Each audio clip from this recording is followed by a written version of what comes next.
is the one who produced this documentary for the Fourth Estate. He joins us on the phone right now. Evans, thanks for your time.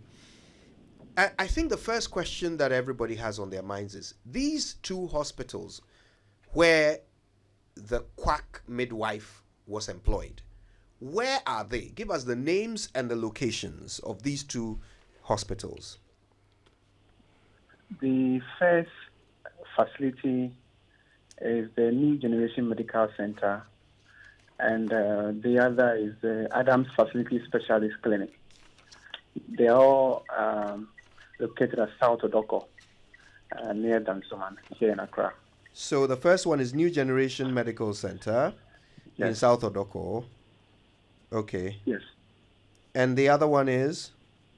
Adams Family Specialist Clinic. Adams. Also at the South Odoko. Family. So they are not far from each other? No, they are 3 kilometers apart. Wow. Okay. Now, the second clinic is the one that denied employing Mrs. Quay, right? Yes. But you interviewed her on their premises, am I right? That's true. Okay, so first of all, walk me through your interaction with the owner of Adams Family Specialist Clinic, from the first time you interacted with him until the end of this work. What was his story? So on the first occasion when we spoke to him, he admitted that indeed there's somebody called Francisca Quay at the facility, but she is a midwife assistant. That at the time we met him, she was on probation at the facility. All right, that was the admission that he made to us. Right. And that he said we should bring a letter demanding for an interview, and then he can then forward the letter to the owners of the facility. Your call has been put on hold. Please wait. Yeah, please continue. Yes, that was what he said. So when we took the letter there, hoping to have an interview with him, he called us on February 11th that we should come for the interview. And then we got there, and then he gave us a response from the facility that they are unable to grant us the interview because there is no such person as Francis, who is a midwife with the facility. The only person he could remember was Francisca Quay, who was on probation as a midwife assistant, but has since resigned and left the facility. Right. So he can't speak to us regarding her practice because of the third-party information. So we try to convey that if indeed she was here, then he can give us an information about her and then her practice. But she said no, he won't do that unless we secure a court order compelling him to grant us the interview. Right. Now, at the end of the documentary, it says that the lady is now on the run. Yes. Which institutions are pursuing her? Who is she on the run from? Well, so when we interviewed her to confirm some of the things we spoke to the victims about, we understand that when the man told us that she resigned, she went into hiding. And we understand now that she now owns a facility, a maternity home around Kaswa area. Say that again, please. Say that again. Evans, say that again, please. She now does what? We understand she now has a maternity home around Kaswa. She now owns a maternity home? Yes. Okay. But we are unable to locate that facility since Westwood. Okay. All right. Evans, thank you very much for the updates and for filling in some of those gaps for us. We appreciate it. Dr. Philip Yaw Bannor joins us. He's the Registrar of Health Facilities Regulatory Agency, HeFRA. Dr. Bannor, thanks for your time. Good morning. Good morning. Well, you've listened to the documentary, a truly troubling situation. Help us understand, first of all, what is the role of HeFRA when it comes to institutions like the two where Francisca Quay worked, New Generation Medical Center and Adams Family Specialist Clinic? All right. Thank you, and greetings to your many listeners. I'm getting an echo back. It's fine. We can hear you quite clearly, so please proceed. All right. If you can turn off your radio, that might help. I'm not on radio. Oh, you're not? Okay. We can hear you. Please go ahead. All right. Yes, I heard what he said up to the point where he said he was interviewing the lady on the premises. And then that is when the line dropped off. So everything that was said after that, I missed that. But with respect to your question, what is the role of HeFRA? HeFRA, as you said, is a health facilities regulatory agency. We have the mandate to inspect hospitals, license them, monitor them, and then respond to issues just like this. So I thank you for bringing the spotlight on this issue. There are many, unfortunately, there's a lot of these things going on. There are about 15,000 health facilities in the country, and we are only 125 employees. And there are some regions where we don't even have a single office to monitor. But that's a challenge that we have. When I became aware of this, I think about 9 p.m. last night, and this morning we dispatched officers to these two facilities to evaluate what's going on and then what disciplinary action to take against them.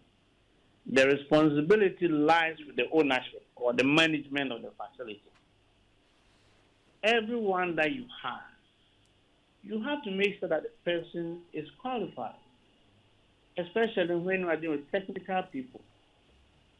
So we have a database of who are doctors, nurses, midwives, sonographers, radiographers.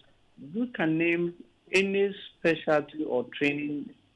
Government maintains database. So I don't know why a facility that want to deliver quality care will not check, because that is what you do. And if you don't know where to look, you can turn to HeFRA and we can check it for you. For our purposes, when someone applies to establish a facility, we go and inspect the place and we check all the employees. That is the first thing that we do. The second thing is check the infrastructure, make sure it's fit for purpose. Then we check the required equipment before we issue license. In the checking for personnel, we check against the database. It's a nurse, it's a doctor, a dentist, even to the therapist and all those things. But the question is, after you leave, who do they bring in? Or even there are some people that they may not provide the list because they know there are some issues there. And then the law says that you must have a minimum number of people to have. So maybe they have, say they have 6 people working there, they give you 6 who are qualified. But then they go and hire other people. So that's where our monitoring is coming. The monitoring is supposed to be annually, and it must be announced. So they know when you are coming. Unless we get a report like this or someone reports an incident, then we make unannounced visits and enter premises and so on and so forth. And so this is how we monitor the state of affairs. And this is pretty bad. And it's unfortunate that it went on without someone noticing and stopping it earlier than that.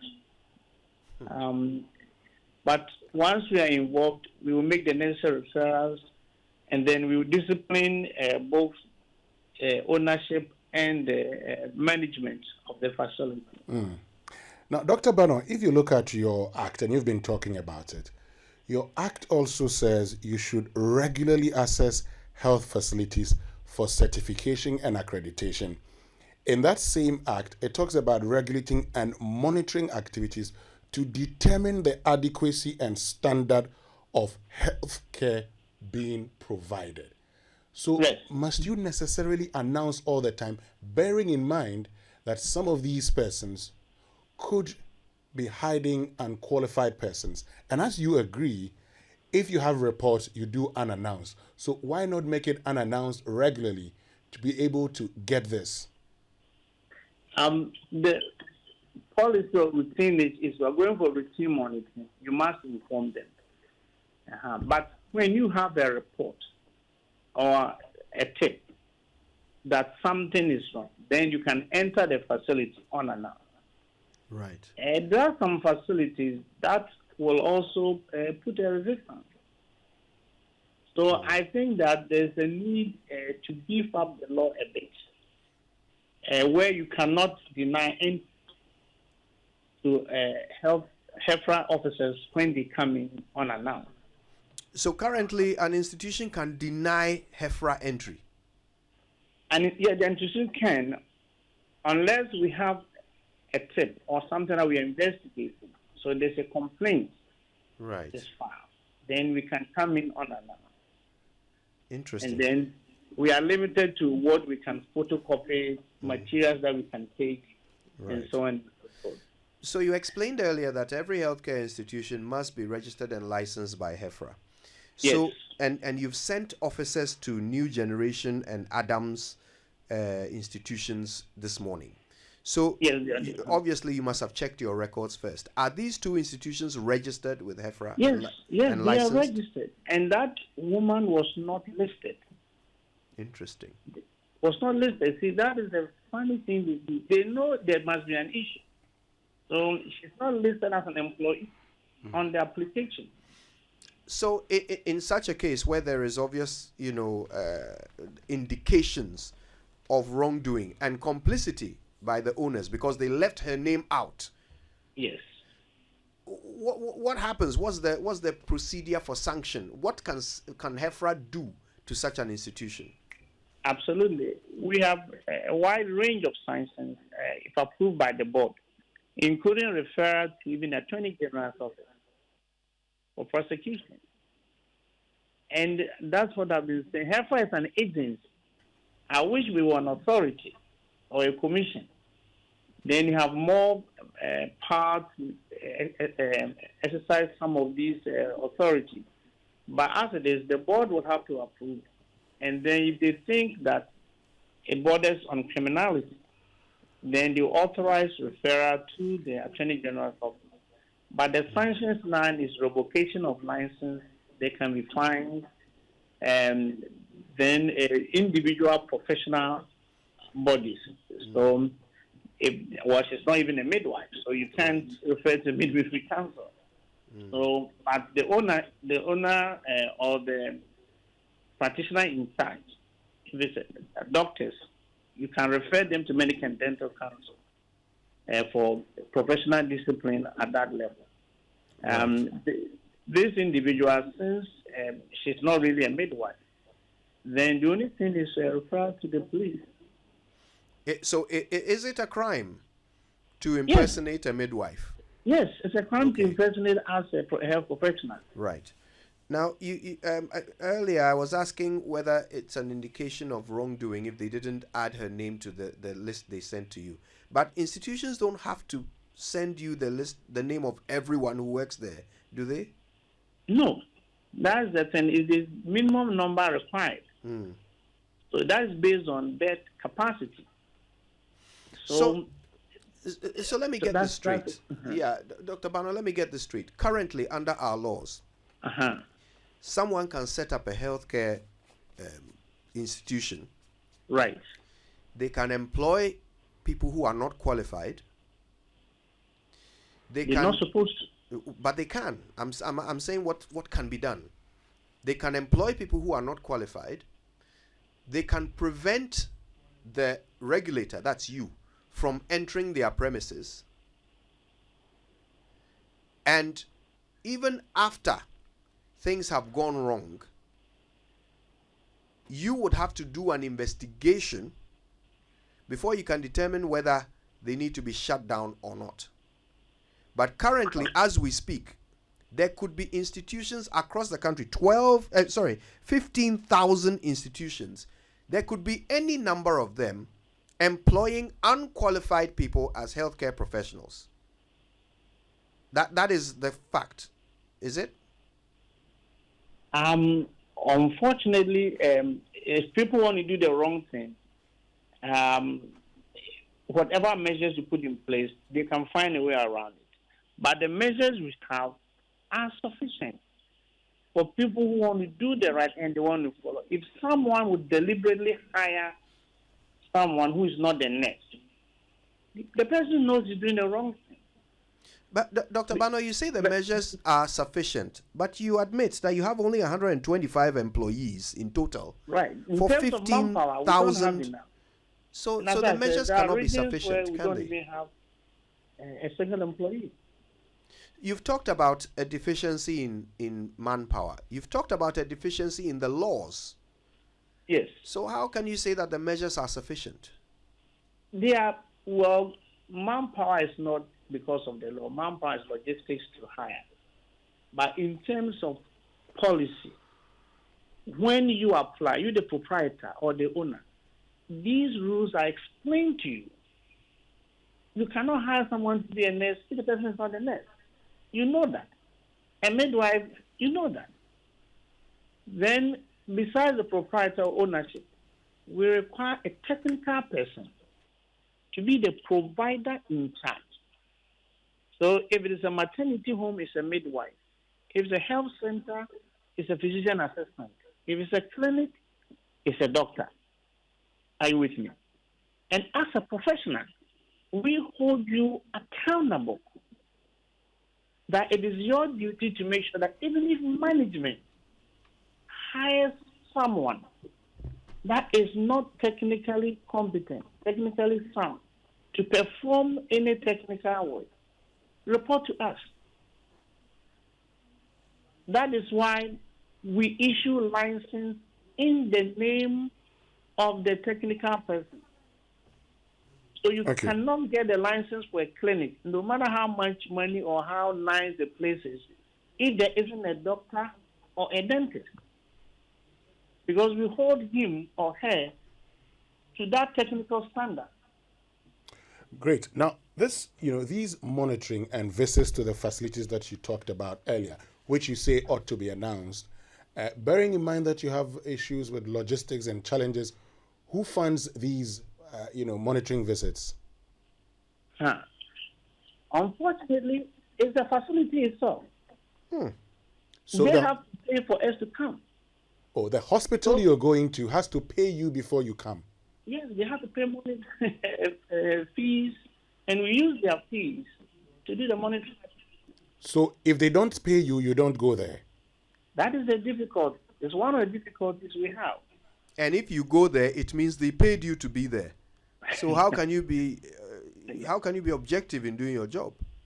We have people who are objective. It's not there, it's not there. Because there's a database. If you submit me a name and it's not there, we can't help it. So that's how we work with it. You know what? I want to say a big thank you to you, Dr. Bannor. Clearly, at this point, it's obvious that there is a lot of work to be done to keep us safe. So, what is the advice for me? If I'm going to a hospital tomorrow, what can I do to ensure that I'm being treated by people who are actually qualified? What can I do? Very good. Look for the HeFRA license. Okay, look for the HeFRA license. They should hang it in the hallway or a place where proprietors or clients or patients can see. But how can I even be confident in that if they paid you for it? No, don't say that. Don't say they paid me for it. That's what you told us. It's part of a monitoring fee or license fee, and if you don't qualify, we don't give it. There are several people who pay this when they apply for a license, and if you don't qualify, we don't issue it. There are several people who are waiting to get a license, but until you qualify, we don't approve it.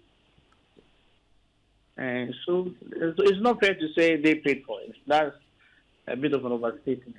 So the advice But is look for a HeFRA. Because that is the beginning of ensuring that there's quality care. Because there's a person named on that license. Right. The person is responsible for making sure that quality standards are adhered to. And that person will be verified. Okay. That is in good standing, and the person has a free and clear license from the professional body. Okay. That is where to start. All right, Dr. Bannor, this is obviously the beginning of a dialogue, so we're hoping to engage you more on this very important issue. Thank you very much for your time with us this morning. That's Dr. Philip Yaw Bannor. He's the Registrar of Health Facilities Regulatory Agency. Ray. When I have an emergency, quite frankly, I cannot find, and there is no way I'll be able to identify any HeFRA sign. Let's be fair.